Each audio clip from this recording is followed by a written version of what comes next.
Investors, economists, business leaders, and consumers all share a common hope for 2024: rate cuts. Some economies, like the UK and Eurozone, could have to wait until later in the year due to stubborn inflation and strong wage growth. But others, like the US, may see them as early as the spring. Here's Reuters economics and financial markets editor for the Americas, Dan Burns. Well, some borrowing costs for consumers and businesses have already started dropping just in the expectation that policymakers at central banks will cut their interest rates in 2024. Now, will they keep dropping at that rate? That's unlikely, but it's a pretty strong expectation that home loan costs, credit card costs, business loan costs are going to be lower in 2024 than they are right now.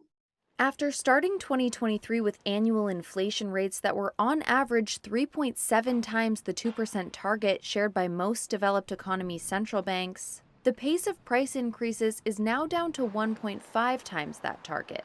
Now, if at some point inflation stops improving, that's going to make central bankers edgy and less willing to bring down borrowing costs. But if the kind of progress that we've seen on inflation in the last few months holds course, that will give confidence to central bankers to begin lowering borrowing costs in the first half of the year.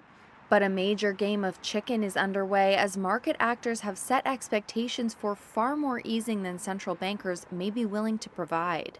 The Federal Reserve, for one, recently forecast 75 basis points or three-quarters of a percentage point in interest rate reductions over the course of 2024.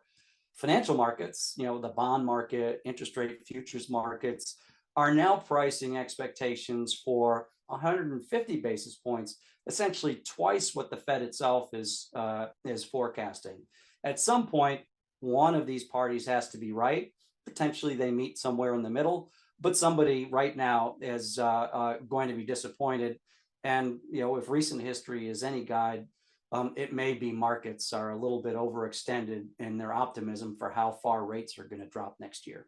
But the key to it all rests with inflation. As policymakers have said, they're willing to stomach some level of economic pain to finally return price pressures to their target levels.